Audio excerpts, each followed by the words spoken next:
नमस्कार, मैं हूं विश्वनाथ मिश्र। आज बात करेंगे अरविंद केजरीवाल की। अरविंद केजरीवाल अपने अपने सरकारी बंगले की सजावट पर करीब 45 करोड़ रुपए खर्च किए। इस बड़ी धनराशि के खर्च करने पर पूरा विपक्ष उन पर हमलावर हो गया है। दरअसल केजरीवाल ही वो शख्स हैं जो पहले कहते थे कि क्यों आखिर नेता विशेष सुविधाओं के भोगी बने। उनको भी आम आदमी की तरह रहना चाहिए। आम मकान, जो 2 कमरे का मकान है, उसी में मुख्यमंत्री रहे, उसी में मंत्री रहे। उसको क्यों विशेष सुविधाएं दी जाएं, उसको क्यों विशेष सुरक्षा दी जाए, ऐसी क्या ज़रूरत है। इस प्रकार की आदर्शवादी बड़ी बड़ी बात करने वाले अरविंद केजरीवाल आज 8 लाख रुपए का पर्दा इस्तेमाल करते हैं। विश्वास करिए, मकान के रेनोवेशन पर 45 करोड़ रुपए, मकान बनाने पर नहीं, मकान के रेनोवेशन पर, कितनी बड़ी रकम है। इससे कितने मकान बनाए जा सकते हैं। लेकिन शायद आम आदमी से खास आदमी का यह सफर अरविंद केजरीवाल के लिए नया नहीं है। अपनी ही बात से पलट जाना अरविंद केजरीवाल की सामान्य फितरत रही है। अरविंद केजरीवाल आज पहली बार अपनी बात से नहीं पलटे हैं या किसी भी चीज़ पर न टिकने की शख्सियत वाले व्यक्ति अरविंद केजरीवाल पर पूरा विपक्ष हमलावर है। उनको टाइम्स नाउ चैनल द्वारा एक ऑपरेशन शीश महल चलाया गया, जिसमें खुलासा हुआ और इसकी जानकारी पूरी सामने आने के बाद बीजेपी और कांग्रेस उन पर हमलावर है। दरअसल बीजेपी के नेता रामवीर विधूड़ी ने कहा कि वही केजरीवाल हैं जो कहते थे सरकार आने पर 2 कमरे में रहेंगे, उनके साथ सिक्योरिटी नहीं रहेगी और लग्जरी गाड़ियों से नहीं चलेंगे। लेकिन बिल्कुल सही बात है, अब घर के रेनोवेशन पर जिस नेता ने 45 करोड़ रुपए खर्च कर दिए हों, उसे महल की शक्ल दे दी हो, वो 28 गाड़ियों के काफिले से चलता हो, बड़ी हजारों करोड़ रुपए के भ्रष्टाचार के आरोप लग रहे हों और 2-2 राज्यों की सिक्योरिटी लेकर चलता हो, 50 लाख की अधिक की कार से चलता हो, वो आम आदमी कैसे हो सकता है। दरअसल अरविंद केजरीवाल पर ये आरोप बहुत गंभीर हैं। आम आदमी पार्टी इन दिनों उसके 2 बड़े नेता आर्थिक घपले के चलते, स्कैम के चलते जेल में बंद हैं। बहुत प्रयास करने के बाद भी उन्हें बेल नहीं मिली है। दरअसल घोटालेबाजी के आरोप में आम आदमी के नेता लगातार सुर्खियों में रहे हैं। केजरीवाल ने वहीं और केजरीवाल की पार्टी आम आदमी पार्टी ने रेनोवेशन में 45 करोड़ रुपए खर्च होने के आरोप का खंडन किया है। उन्होंने कहा कि 45 करोड़ रुपए नहीं लगे हैं, कम खर्च हुए हैं।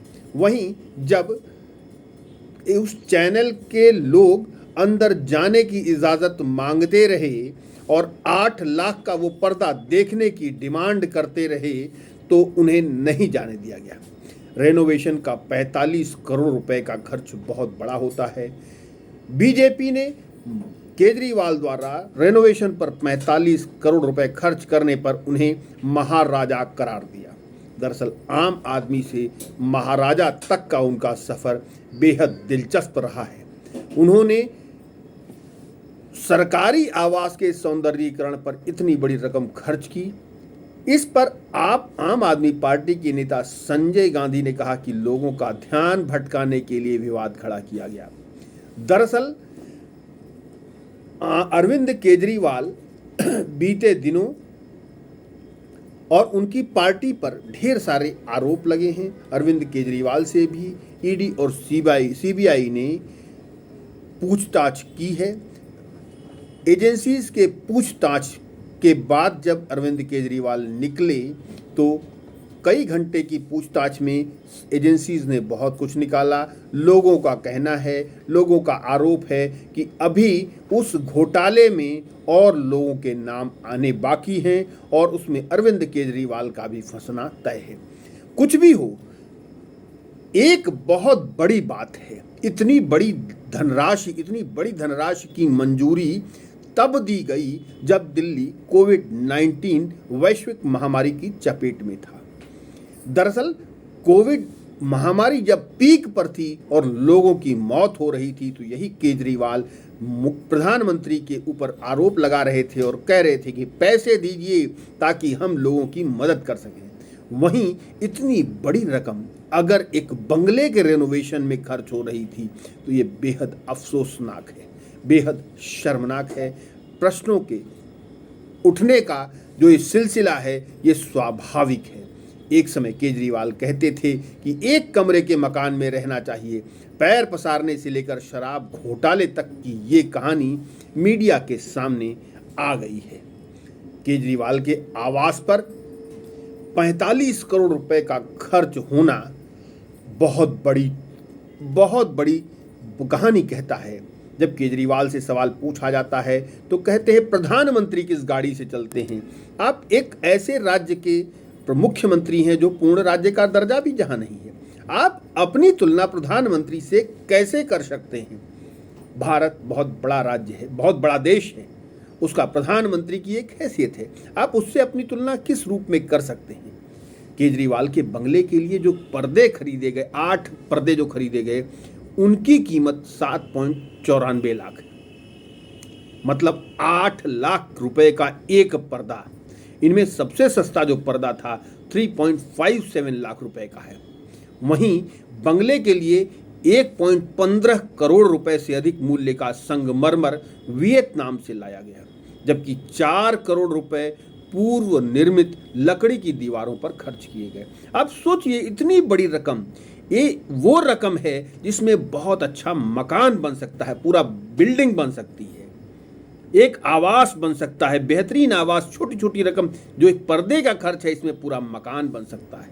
लेकिन अपने आप को आम आदमी कहने वाले अरविंद केजरीवाल इतनी भारी रकम, इतनी बड़ी रकम मात्र मकान के रेनोवेशन पे खर्च कर दें, ये बहुत अफसोसनाक है। इतना ज़रूर है कि उन्हें इसका जवाब देना पड़ेगा। क्यों? उन्होंने जो बड़ी पार्टी की तरफ से जो जवाब दिया गया, वो कहा गया कि पीडब्ल्यूडी ने ऑडिट के बाद मकान के जीर्णोद्धार की सिफारिश की थी। लेकिन यह सिफारिश तो नहीं की होगी ना कि आप इसके लिए 45 करोड़ रुपए खर्च करिए।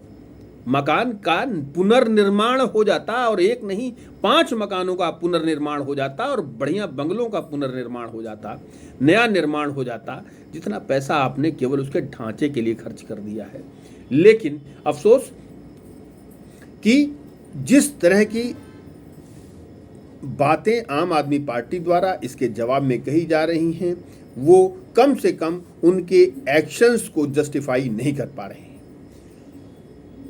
2.58 करोड़, 2.5 करोड़ की बिजली की फिटिंग्स हों, 6 करोड़ के पत्थर और मार्बल हों, तो इतना खर्च करने वाले अरविंद केजरीवाल को अपने उस नैतिक अधिकार के बारे में ज़रूर सोचना चाहिए कि उन्होंने कोविड-19 के दौरान लोगों की जान माल की सुरक्षा करने के बजाय अपने बंगले के सौंदर्यीकरण पर बेशुमार दौलत, आम जनता की मेहनत की कमाई दौलत लुटाई। ये बेहद अफसोसनाक है। इसका जवाब अरविंद केजरीवाल को आने वाले समय में ज़रूर देना होगा। आज के लिए इतना ही। कृपया अगर आपको ये चर्चा पसंद आई हो तो कृपया इसको लाइक कर दें, हमारे चैनल को सब्सक्राइब करें और अपने विचार कमेंट बॉक्स में ज़रूर लिखें। आज के लिए इतना ही। दीजिए इजाज़त। नमस्कार।